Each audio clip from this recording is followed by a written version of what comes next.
Oi, tudo bem? Começamos agora o Conversando Evangelho, o estudo semanal do Evangelho segundo o Espiritismo, tradução de Guilherme Ribeiro. O estudo de hoje é o número 31, capítulo 22. Não separeis o que Deus juntou. Em nome da Casa Virtual Luz Espírita Cavile, agradecemos a presença da Michelle e da Ana. Convidamos nossa amiga Ana para fazer nossa prece inicial. Vamos então elevar nossos pensamentos a Deus, pedindo licença para a gente iniciar mais uma mesa de estudo, de conversa, convidando Jesus para ocupar o nosso local de honra da nossa mesa, convidando a espiritualidade amiga para estar presente aqui conosco, para intuir nossos ouvidos, direcionar nossas palavras, abençoar nossa mesa de estudo. E pedimos licença para iniciar. Em nome de Jesus, assim seja. Que assim seja. Qual o significado espiritual do casamento? O que dizer das uniões infelizes? O divórcio é um remédio necessário para a sociedade? Eu vou dizer que nas primeiras aulas de direito de família, eu tive uma professora que ela falou assim, gente, vocês vão encontrar muito no caminho de vocês aquelas pessoas que vão falar, doutora, eu não vou separar porque o que Deus uniu, o homem não separa. E ela falava assim, tem coisa que Deus não uniu. A gente se apegou ali, quis e ficou e arrastou, e aí assumiu um compromisso para a vida, né? Principalmente se a gente obtém aí os filhos, porque daí a gente precisa de fato administrar sim o casamento em prol daqueles espíritos que estão ali acolhidos dentro do seio familiar. Mas eu queria só fazer essa colocação, Ana, pode seguir. Mas eu ia falar justamente isso. Você Oh, sabe que Ana, eu desculpa. assisti um videozinho no Instagram essa semana, um padre, eu não me lembro o nome dele, ia falando sobre isso, sabe? Que o que Deus uniu, o homem não separa, tal, e que muitas pessoas falam a mesma coisa que você acabou de falar aí. Eu falo assim, mas quem disse que foi Deus que uniu? Quem disse? Porque a união que Deus faz, realmente ela é perfeita. O que Deus une é um casamento feliz, é uma família harmoniosa. Então, nesse caso, é a união de Deus, mas aquela que só veio para causar contrariedade, isso não é de Deus. Então, a pessoa tem que entender esse tipo de coisa e não viver numa relação que está trazendo prejuízo para ambas as partes, né? Então, quem sabe se você se separar e deixar que o divórcio aconteça, os dois terão a oportunidade de ainda encontrar o que Deus vai colocar no seu caminho, né, para dar certo realmente. Então, isso daí não é muito legal de se pensar. Você tem que procurar ser, porque a gente está aqui não é só para sofrer, né? A gente está aqui para poder ser feliz também, para trilhar o caminho da harmonia, do aprendizado e tudo mais. E você tem que fazer isso conforme você viva bem. Mesmo, pensa você passar a sua vida inteira infeliz? Um casamento. Gente, um casamento. Minha mãe viveu o quê? Uns 50 anos com meu pai, até que meu pai faleceu. E assim, pensa você viver 50 anos infeliz. Você pode Ana, viver a mas vida inteira, uma vida inteira. aí a gente vai ter dois pontos, porque hoje, se a gente for olhar, né, a realidade dos fatos, a gente não vai ter casamento de 50 anos, a gente vai ter casamentos que são de 2 meses, porque as pessoas banalizaram tanto a A questão relação. da relação que, assim, as pessoas não se conhecem, elas se casam do dia para a noite e passa dali, o primeiro problema também, né, que as pessoas desaprenderam a construir o amor, né? Desaprenderam a. Isso eu não estou falando das pessoas, as que estão lá fora, né? Mi, estamos em qual grau? Quantos casamentos aí? Então, eu tive dois casamentos, né? Eu também tive 2 casamentos. Hoje, assim, se a gente for caminhar aí, a gente já não vive mais os 50 anos com uma pessoa, é muito difícil, né? Mas, assim, ainda assim estamos no lucro de termos só dois casamentos, porque, na verdade, as pessoas banalizaram muito a questão do matrimônio, né? A gente vê Exato. grandes casamentos comemorados aí e que são vividos 3, 4 meses e passa Ah, para mas outro, presta. presta atenção no que eu ia dizer. Minha mãe viveu com meu pai 50 anos, mas a minha mãe viveu bem, o casamento dela foi abençoado. Agora pensa, porque você saiu do seu casamento, ela saiu do casamento, vocês têm direito a encontrar uma outra pessoa, que é essa que eu estou dizendo, que Deus vai unir, que vai dar certo, vai ter uma hora que vai dar certo. Pensa se minha mãe tivesse casado e ficasse segurando esse casamento, que é o que Deus uniu, o homem nos separa durante 50 anos na vida.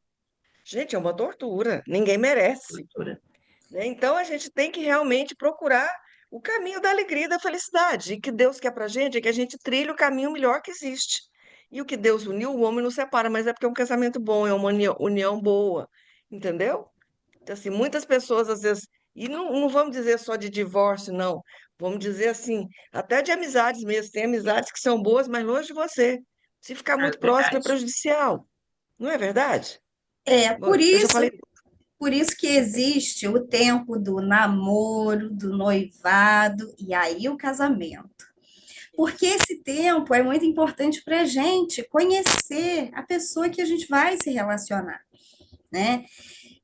Porque os sinais existem. Nem todo mundo é presente de Deus para você. Às vezes ele vai ser um presente para outra pessoa. Às vezes lá no plano espiritual foi aquilo que você pediu porque você precisava. E, né, já que a gente está falando de exemplos, o meu primeiro casamento, eu fiquei 21 anos com o pai dos meus filhos. Nós fomos muito felizes. Só que eu conheci muito jovem, nós namoramos, tivemos aí um longo tempo de namoro, tudo, fomos muito felizes. Mas como éramos muito jovens, e aí eu tive a questão de traição, e é aquilo, o divórcio, ele vem para quê?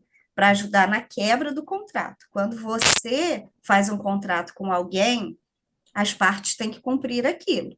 E do nosso contrato era o quê? Né? A fidelidade era importante. Se a gente não tem mais confiança, tá tudo certo. Antigamente era comum as mulheres serem traídas e traídas e traídas e sofria e ficava. Hoje em dia não, hoje em dia tá tudo certo. Tanto que, apesar de eu ter passado por isso, já contei isso aqui em outros estudos, eu tenho um carinho enorme pelo pai dos meus filhos, pelo meu ex-marido, ele foi uma pessoa muito importante para mim. O meu segundo casamento, faltou esse tempo de namoro. Eu acho que se nós tivéssemos um tempo de namoro, sabe, maior, porque eu já era mais velha, enfim, talvez teríamos evitado tanto sofrimento, porque eu teria conhecido a personalidade, né, dessa pessoa, é, teria evitado tantos transtornos que, infelizmente, não vou dizer que só eu tive, porque ele também teve, né? Todo mundo tem aí Mas a seu minha avó dizia que você só conhece uma pessoa se comer 1 quilo de sal com De ela. sal. Exatamente. O meu quilo de sal estava pesado demais. Então eu falei, eu não quero ficar com uma pessoa, né, que não controla os seus ímpetos. Verdade. E Deus não quer isso. Deus não falou assim: olha, você vai encontrar um homem que é alcoólatra e você é obrigada a ficar com ele. Você vai encontrar um homem violento e vai ficar com ele. Não. Nós viemos aqui para evoluir. Vamos ter sofrimento? Sim, mas a gente não vai ter só sofrimento. As uniões, muitas vezes, elas são de resgate, mas não significa que esse resgate tenha que ser de sofrimento. Pode ser um resgate de amor, porque o objetivo é esse: o resgate é amor. Não é porque numa vida anterior aí, vamos supor, vou dar um exemplo, né, que eu tenha sido ruim para um homem. E aí, nessa vida, ele vai ser ruim para compensar. Não, nessa vida eu tenho que amá-lo. E juntos sermos felizes. Isso é um resgate, não é resgate de punição. Senão vira olho por olho, dente por dente. E Até, Jesus não ensinou isso para gente. até numa das minhas orientações em relação ao pai da Eduarda, é, a gente vem com esse aprendizado da gente construir o amor, da gente entender o erro dos outros. Eu lembro perfeitamente dela me falar assim, Leia, a gente vem com um compromisso. Só que o compromisso de evolução é dos dois. Uhum. Quando um para de progredir, você não tem que amarrar o seu processo ao dele, porque a progressão ela é individual. Então, pode ser que nessa vida vocês viriam junto para tratar aí de questões e conseguirem crescer junto, porque não tem esse negócio de um crescer separado do outro ou mais que o outro, ou isso que a Mi falou, você vai pagar todo o mal que você fez, não.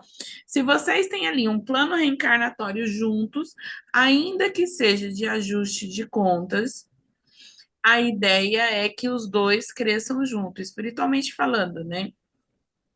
A partir do momento que um não consegue o progresso dele, não está no tempo dele, e está tudo certo, porque cada um tem seu tempo, mas o outro não precisa ficar amarrado naquela situação, ele fica livre para seguir o progresso dele. Acho que a única coisa que a gente tem que se ocupar aqui mesmo é em relação a não banalizar. Isso que a Mi falou de não ter o namoro, que hoje em dia não tem mais, né? É muito curto essa fase de conhecimento. Atrapalha muito. A terapia também funciona muito, viu, gente? Da gente ter certeza daquilo que a gente quer. Que tem gente simplesmente que não quer casar, quer viver a individualidade deles.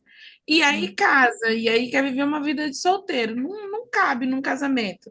Tem um outro também que aceita a vida de solteiro, principalmente, né, do companheiro, mas assim, não quer a vida de solteiro, quer casar, quer ter filho, quer seguir ali, quer progredir.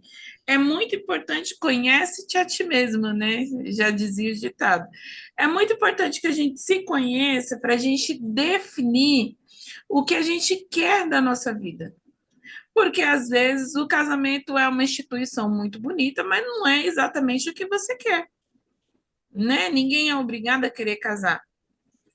Contrassenso disso, você pode estar vivendo uma vida ali solitária e procurando coisas, e assim, a gente tem uma questão com a paixão, que é um negócio tenebroso.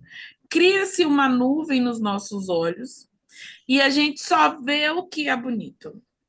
A gente não consegue enxergar nada. O vizinho está vendo, a mãe está vendo, os irmãos estão vendo, estão todo mundo vendo, menos a pessoa que está dentro daquela situação.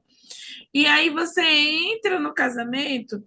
Eu não sei se a gente não enxerga, se a gente cria mesmo para a gente não enxergar e viver de fantasia, né?